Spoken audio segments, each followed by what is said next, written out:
Welcome to the launch conversation of the RI at 200 History Series.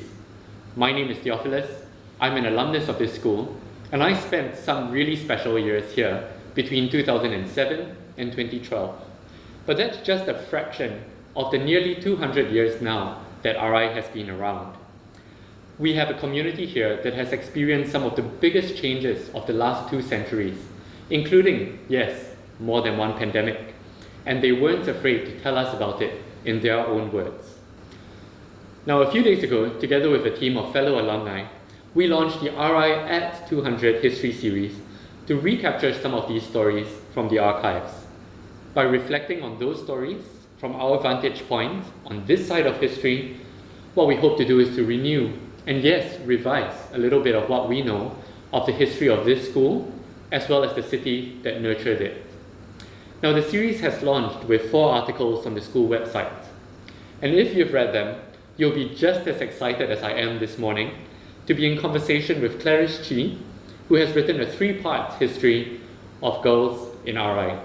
So Clarice, I think most people who think about the history of RI today might be familiar with the point that Sir Stamford Raffles founded it in 1823, or the school that they are familiar with today. But they might not know so well what happened in between. Well, can you tell us a little bit about that? Well, like you said, I think that most people aren't really familiar with the history of RI. When one thinks of RI, one might think of some of the more famous alumni, like Lee Kuan Yew or Goh Chok Tong. They might also think of some of the headmasters that gave their name to the houses in the school, for example, Moore or Hullett. But I think what the series tries to do is it tries to shine a light on the narratives of everyday Rafflesians or people associated with the school that give value and give life to the institution that is Raffles Institution. I think that's right. It's precisely about the everyday stories of Rafflesians like you and I that this story is trying to bring to light today. Now, Clarice, your essay shines a really valuable light on an often invisible community in the history of RI, and that's the story of women in this school. Can you tell us how you first became interested in this topic? So I already had a prior experience with women's history in Singapore. When I was in year 3 in RGS, I actually did a website with some of my friends about the evolution of women's role in Singaporean history. So I think that that played into my decision to explore women's role in RI. Adding on to that point, while I was a student in RGS, the origins of RGS and how it came to be weren't exactly widely expounded upon in my history lessons. So now that I'm in a space where I am at liberty to explore that part of Rafflesian history, I thought it might be an interesting topic for me to take on. Well, it certainly is. In your exploration of this topic, did you find anything unexpected? Yes, quite a few actually. While I was looking through the period of the 1920s through the Rafflesian, I actually found quite a few articles by the male contributors to the magazine. Because it was the 1920s, so we all think of the suffragette movement. They were actually responding to that movement, which was something I did not expect, precisely because this was a boys' school, so I didn't think they would pay much attention. But on the contrary, they were actually reacting to this sort of outside social force, although perhaps not in the way we might consider educated, progressive people nowadays to react to it. There was a lot of women are battle axes and women are shrews, that sort of characterization. Oh, wow, I see. And how was your personal experience of digging into the archives and finding out all of that? Yeah, so I think that beyond just looking at the male reaction to women in society, it was also interesting to see how women in RI have contributed to the school. So for example, in the Rafflesian, you have Emily Saka, a former 1938 Queen's Scholar, who was editor of the magazine and also a great contributor. One of her articles that I found was an article about how she was receiving letters from pen pals overseas and how she was discovering that instead of the Singapore she knew, a lot of people thought of Singapore as this den of vice, a lot of prostitutes and gambling and alcohol.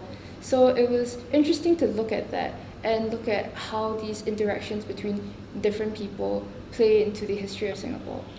I think that interaction between the outside perspective and the inside perspective, that's also something that we're illuminating in this series. The difference between how people outside of RI might see the school and the stories of Raflesians themselves. So Theo, I also understand that you have contributed a piece to the series on the website. Would you like to tell us more about it? Yeah, well, the short article that I wrote is about the very first flag-raising ceremony that took place in August 1966, and that's a full year after Singapore's independence by this point. If we have a look at the picture that's just behind Clarice, that's the school field at the Bras Basah campus where this first flag-raising ceremony took place. Now, in my article, I looked at the issue of the Raflesian that captured a photograph of this first flag-raising ceremony, as well as the other pieces of student writing that featured in that issue, to get a sense of how the boys and girls in Raffles at the time were thinking about the story of the new country that they were becoming. So while you're in the process of researching this article, did you find anything interesting or that stood out to you? Yeah, I think if we look at the school magazines from today, many pages would be full of the results or the events that students are achieving or taking part in. But in the school magazine of the time, the essays that it contained had Raflesians reflecting on the deep questions of what kinds of ideals should guide not just this new country, but also the new Commonwealth and the rest of the world as it entered a new era. And those big questions, I think, still resonate with us today. One of the really interesting things that I found as well was how the Raffles Economic Society at the time was organizing visits not just to the factories of Jurong to understand the working conditions of factory workers at the time, but also to the newly built housing estate of Queenstown to understand what the new city of the future would look like. And that contrast, I think, between the conditions that people lived in the day, as well as the visions of the future that they had, that contrast really comes out strongly in this issue of the Raflesian. So that's really interesting. How do you think that this series will impact the way we look at RI's history, or perhaps even Singaporean history at large?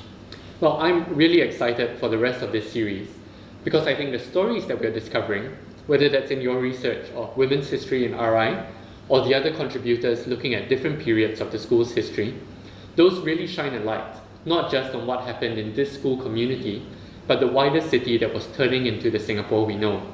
So, Clarice, I understand that the first article that you told us about earlier is just part one of a three-part series on the history of women in RI. What can we look forward to in the next two installments? So I think that in the next two articles I write, I'm going to focus more about the post-war education of women and how that has changed from the pre-war period in part one. And I'm also going to look more about into RIJC and how its treatment of women has changed over the years. Moving away and into the larger picture though, I do hope that from this series, people can look at how a small part of RI's history can play into the larger tapestry of RI's history, and how that in turn, RI history plays into Singaporean history as well. And I hope that people can make the links between these three sort of elements.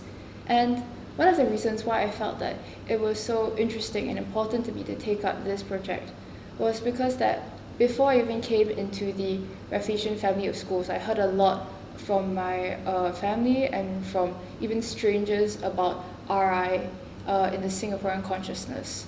We're a colonial institution, we're elite, we're ivory tower. So I hope to sort of break down that image in the Raflesian community as well, and hope to let people know that RI is more than what people make of it, it is what we make of ourselves. So what values do we prize in RI, and what culture do we want to shape into the future as well?